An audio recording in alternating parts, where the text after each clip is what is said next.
I'm very honored to be here and extremely glad to officially open this international conference on protecting and supporting children on the move, a concern that is there for millions of children all over the world. I would like to start by thanking the donors, the government of Catalonia, which is also hosting the GMC Secretariat here in Barcelona, and this conference in this beautiful palace. It was really a treat to come in here, wasn't it? I'd also like to thank the Oak Foundation, which is pushing for a higher level of action for children on the move. And Intervida, of course, which is also providing support through volunteers during the conference.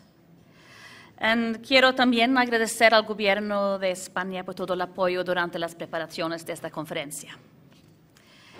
And I salute and welcome everybody, especially the participants who have traveled a long way from different corners of the earth, and especially the children who have been preparing for the meeting since yesterday. We really look forward to your input, for challenging us and questioning us.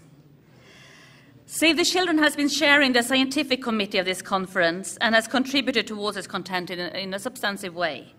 We have made this through strong commitment because the protection and care of children on the move is one of the priorities for Save the Children under the Child Protection Initiative. And children on the move, it includes children who have been trafficked, children who migrate within and across countries and continents, children who are displaced by conflict and natural disasters, and children who live and who work in the street. All these children find themselves at risk of experiencing various forms of abuse, exploitation, and violence.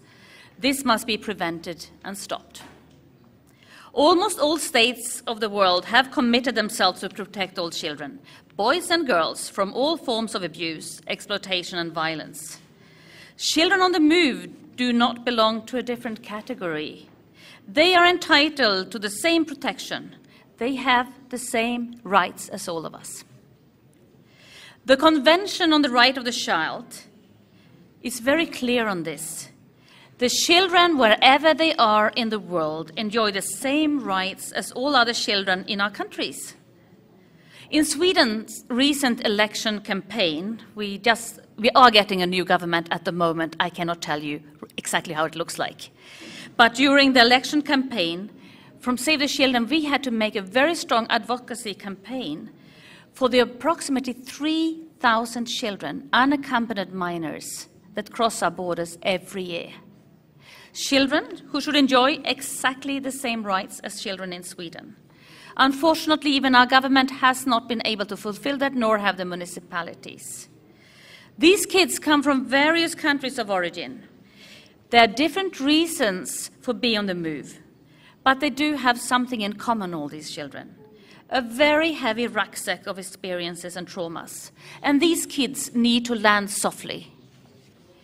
Children on the move are everywhere, and we must just open our eyes and see them. We must listen to them. We must give them a voice. We must offer protection wherever they are and give a chance of a better future. In our case in Sweden, we have built a lot on the experiences of other children who have arrived from different continents, different countries in Europe to our country. And out of their experiences, we made a catalogue with good advice on how to receive kids so they can land softly. And believe me, during the election campaign, we were all over the country. Every member of parliament in Sweden today, when the new parliament is opening, will have this catalogue in their hand, and every councillor in the local municipalities. And we find this one way of really recognizing these kids are on the move. Sometimes when we talk about children on the move, it becomes like a very abstract thing. We talk about millions, and I would just make a few little drop-downs.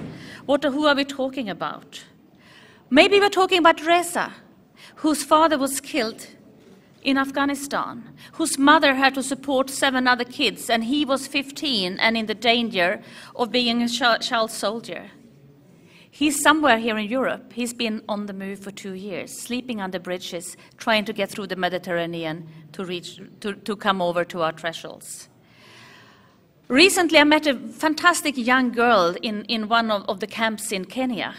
Vibrant, she thought she was 8 or 9. She introduced herself to me and said, "I am an IDP. My name is Miriam. I don't think any child in this world should have the identity as an IDP.